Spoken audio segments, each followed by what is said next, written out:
What if you wanted to buy a car, but instead of swiping a card, you had to hire a forklift to haul 3 tons of iron coins to the dealership? It sounds absurd, but for much of human history, this was the reality of money. Wealth was heavy. It was physical. It was a logistical nightmare. Today, we move trillions of dollars around the world with a tap on a screen, never thinking about the 1,000-year journey that made it possible. This isn't just the history of paper. It's the story of how money became an idea, a political weapon, and perhaps the most powerful and dangerous human invention of all time. This is the story of paper money. Our story begins not in the banking halls of Europe, but in 11th century China during the Song Dynasty. The reason for one of the greatest financial innovations in history was brutally simple. Their money was terrible. In regions like Sichuan, a shortage of copper meant the government issued currency made of iron. These iron coins were so low in value and so incredibly heavy that a single string of 1,000 coins, enough for a modest transaction, could weigh over 11 kilograms. To conduct any serious business was a backbreaking ordeal. The problem of heavy money was strangling commerce. So merchants, as they always do, found a solution. They started leaving their mountains of coins with a trusted third party and received a paper receipt for the deposit. These receipts, known as flying cash, were revolutionary. They allowed value to fly across the country without the coins themselves ever moving. Soon, merchants realized it was easier to just trade the receipts themselves rather than go through the hassle of redeeming the actual coins. In the markets of Sichuan, a group of 16 merchant houses began issuing standardized, exchangeable notes called Jiaozi. This was it. The world's first true paper money, born not from a king's decree but from pure practical necessity. But an idea this powerful could not stay private for long. The Song government quickly saw the immense potential. By taking control of the system in 1023, they didn't just nationalize a currency. They stumbled upon a discovery that would change the nature of power itself. They realized they could create wealth out of thin air. Paper money freed up scarce metals for the military and, more importantly, it provided a seemingly endless source of revenue to finance the state's massive expenditures, especially its army. The temptation was too great. The government began printing notes far, far beyond the metal reserves they held in their vaults. This led directly to the world's first documented case of state-driven hyperinflation. Public trust collapsed, the paper became worthless, and the economy reverted back to using solid silver. China had experienced the entire life cycle of paper money, from innovation to boom to bust, centuries before the West even knew it existed. When the Mongols conquered China, they didn't just inherit a kingdom, they inherited this incredible financial technology.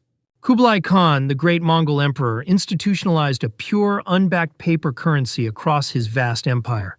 The Venetian merchant Marco Polo, traveling through China at the time, was utterly astonished.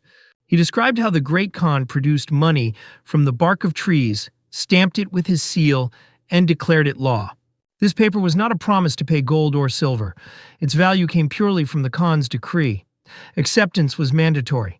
Refuse it, and you would be put to death. The Mongol Empire, through its sheer size and power, created the world's first large-scale fiat currency. But this system also revealed a critical truth. The technology of paper money could not be separated from its political context. In 1294, the Mongol ruler of Persia, Geikatu, tried to copy his Chinese counterparts and introduce paper money. The result was a catastrophe. The Persian economy, which had no history of trusting state-issued tokens, had zero faith in these strange paper notes. Commerce halted instantly. The bazaars fell silent. The entire experiment collapsed in days, and the public outrage contributed to Geikatu's violent overthrow. The lesson was clear. Paper money is not about the paper. It's not even about the printing. It is an instrument of trust. Its value is a social contract, and that contract must be built on a foundation of absolute political authority. China had spent centuries conditioning its people to accept state-issued money. The West had not, and it would have to learn this lesson the hard way. Centuries later, when the idea of paper money finally arrived in Europe, it wasn't born from convenience, but from crisis. And Europe's first experiments were a series of chaotic, spectacular failures. The first attempt began in Sweden in the 1660s, driven by the same problem as Sichuan, a ridiculously impractical currency. Sweden's money was made of massive copper plates with a single coin weighing up to 20 kilograms. To solve this, a banker named Johann Palmstruck founded Stockholm's Banco and issued Europe's first true banknotes. At first, these were just claim checks for the giant copper plates stored in his vault. But then, Palmstruck had a fateful idea. He realized that not all depositors would demand their copper back at the same time. So he started lending out new notes that were not fully backed by copper reserves. He essentially invented fractional reserve banking. However, the bank was far too generous in its lending, printing far more notes than it could ever hope to redeem. Panic ensued, a run on the bank began, and in 1667 it collapsed. Palmstruck was sentenced to death for his failure, and the state had to step in and take over the remains of his bank. This new state institution would eventually become the world's oldest central bank. If the Swedish experiment was an accidental failure, the French experiment was a theoretical apocalypse. In the early 18th century, France was bankrupt, crippled by the endless wars of King Louis XIV. Into this crisis walked John Law, a Scottish financier, a convicted murderer, and an economic genius. Law had a radical theory. He argued that money was not wealth in itself. Gold and silver were just metals. True wealth was production, trade, and commerce. Money was simply the tool that made it all happen. He believed that a state-controlled paper currency, free from the limits of metal, could stimulate the economy and pay off the entire national debt. In 1716, he convinced the French government to let him try. He established a bank that soon became the state's royal bank. He then merged this bank with the Mississippi Company, a trade monopoly for France's massive but undeveloped Louisiana colony in America. Law's system was seductive. People could trade their gold, silver, and old government debt for the bank's new paper notes, and then use those notes to speculate on shares in the Mississippi Company, which was rumored to be sitting on mountains of gold and silver. The result was a manic, speculative bubble unlike anything the world had ever seen. The value of the company's shares skyrocketed. An entire class of newly rich citizens emerged, giving birth to the term millionaire. Paris was electric with new wealth, all built on paper. But the system was built on a lie. The promised riches in Louisiana were nothing but rumors. When the public finally realized this, confidence evaporated overnight. A frantic selling panic began in 1720. The bank, having printed mountains of paper with nothing to back it, could not honor its notes. The entire system crashed, wiping out countless fortunes, devastating the French economy, and forcing John Law to flee for his life. The Mississippi bubble created a deep financial trauma in France, a profound distrust of paper money and central banking that would last for generations. Meanwhile, across the Channel, England took a completely different path. The Bank of England wasn't founded on a radical new theory. It was born from a simple, pragmatic deal. In 1694, the king needed money to fight a war against France. A group of private investors agreed to loan the government £1.2 million. In return, they received a royal charter to operate as the Bank of England and issue their own paper notes. It was slow, boring, and evolutionary. For decades, the bank built institutional trust step by step. Unlike the French chaos, the English approach was one of caution and stability. This is a primary reason why London, not Paris, became the undisputed financial capital of the 19th century. The story of European paper money taught a vital lesson. When it comes to money, slow and steady trust beats brilliant but unstable theories every time. The 19th century was the era of taming this wild new invention. After the chaos of the 18th century, nations began the process of consolidating control over money. The most important laboratory for this was the United States. For much of the mid-1800s, America was in its free banking era. There was no central bank. Instead, thousands of different state-chartered banks each issued their own private banknotes. It was a monetary Wild West, a confusing and unstable mess. This chaos was ended by the same force that forged so much of monetary history: war. The immense cost of the Civil War forced the U.S. government to nationalize the system. They created a uniform national currency, the greenback, and forced banks into a new national system. But even this was not enough. The late 19th century was rocked by a series of devastating banking panics. The system lacked a crucial component: a lender of last resort, an institution that could inject liquidity into the system during a crisis to stop the panic from spreading. The Panic of 1907 was the final straw. It convinced the financial elite that a modern industrial economy could not survive without a central bank. This led directly to the creation of the Federal Reserve in 1913, completing the state's monopoly over money. The American experiment proved a fundamental truth. Money functions as a natural monopoly. A competitive market of private currencies is inherently unstable. Only the state has the credible, unlimited power to create money and restore trust during a crisis.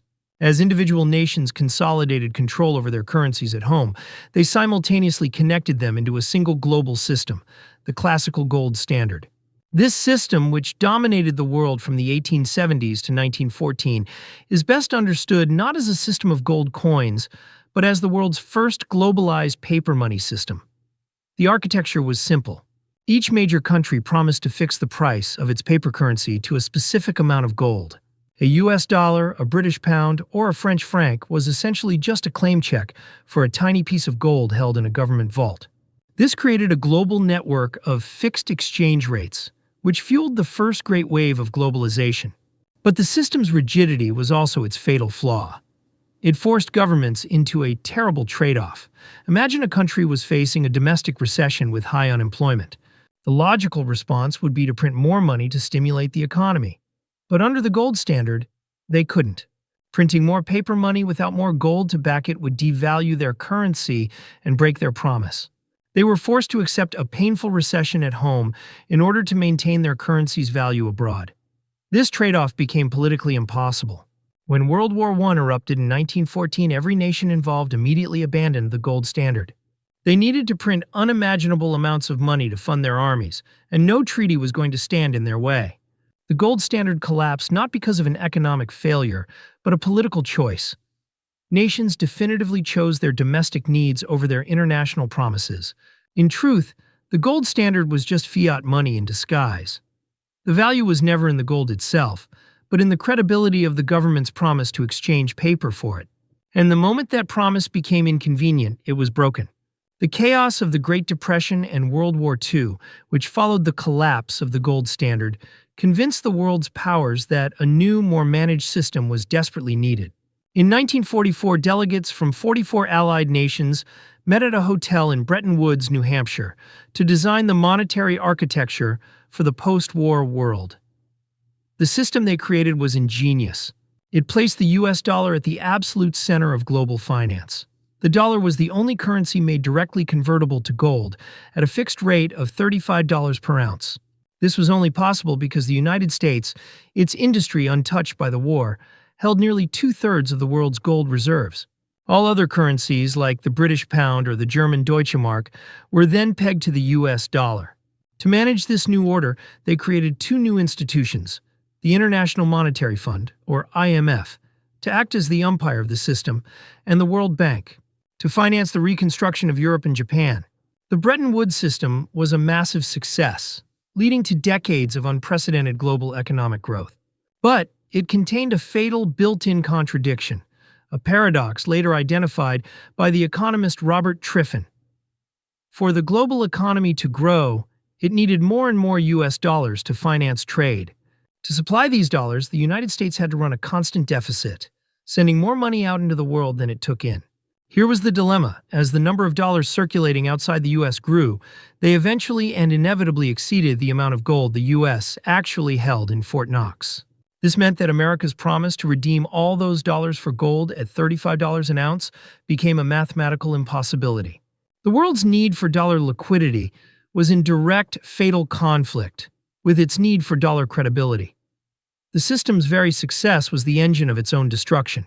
The U.S. was ultimately forced to choose between its domestic policies, funding the Vietnam War and Great Society programs through inflation, and its international promise to the world. That choice was made on August 15, 1971. In a televised address to the nation, President Richard Nixon announced that the United States would unilaterally and immediately suspend the convertibility of the dollar into gold. Though framed as a temporary measure, the Nixon shock was the single most important monetary event of the 20th century. It permanently severed the last link between money and any physical commodity. It was the day money, everywhere in the world, finally became a complete abstraction. The 1,000-year journey from heavy iron coins to pure belief was complete. So what is money today? In the post-1971 world, all money is fiat money. A dollar bill or a digital entry in a bank account has no intrinsic value. It is not backed by or convertible into anything physical. Its value comes from one place and one place only: the power of the state. This is the final victory of the state theory of money. Money is a creature of law. Its value is a social contract based entirely on the full faith and credit of the government that issues it. And the government guarantees a perpetual demand for its otherwise worthless currency by doing one simple thing: it demands you pay your taxes in it. This system functions only as long as we, the public, trust our institutions to manage the money supply responsibly. When that trust breaks, the system collapses into hyperinflation. After Nixon closed the gold window, a strange thing happened. Nothing. The dollar, now backed by nothing but a promise, remained the world's dominant currency. The plumbing of global finance, trade, debt, and commodities was already built around it, and there was no viable alternative. This is the source of America's exorbitant privilege. As the issuer of the world's reserve currency, the U.S. can essentially print money to pay for its imports and finance its debts, a luxury no other country has. But today, the pure fiat dollar system that has dominated the globe since 1971 is facing its first serious challenges. This challenge comes from two directions. First, geopolitical. Rival nations like China and Russia are actively trying to de-dollarize, to create a financial system that is not dependent on American power. Second, and far more profoundly, the challenge is technological. This is a battle for the very soul of money. On one side, you have the decentralized challenge, cryptocurrencies like Bitcoin. They represent a radical philosophical break. They are non-state, permissionless, and their supply is governed by an algorithm, not a political committee. They are the first viable form of private money to emerge in centuries, a direct threat to the state's monopoly. On the other side, you have the state's response, the central bank digital currency, or CBDC. A CBDC is the exact opposite of cryptocurrency. It is a centralized, government-backed digital currency designed to replace physical cash and reassert state control over the financial system. This conflict is a 21st century digital echo of the 19th century battle between private banknotes and central banking. Crypto is the new rebellion. CBDCs are the empire striking back, adopting the new technology while aggressively reasserting the old ideology of monopoly and control. This shift carries profound implications that go far beyond convenience. Physical cash is anonymous. It is a tool of privacy. A central bank digital currency is, by its very design, traceable and linked to an identity. The most transformative and dangerous feature is that a CBDC can be programmable. This would give the state the technical power to restrict, redirect, or even deny access to your funds based on rules set by central authorities. State power would no longer be limited to the big picture of setting interest rates. It could extend to the micro level of every single transaction you make. The entire 1,000-year history of paper money has been the story of the state progressively centralizing and monopolizing the supply of money. The one thing it could never fully control was the use of that money, thanks to the anonymity of cash. A CBDC solves this final problem for the state. By making money traceable and programmable, it represents the final and ultimate step in the nationalization of money, fundamentally altering the relationship between the citizen and the state, and risking the transformation of money from a tool of economic freedom into a potent mechanism of social control.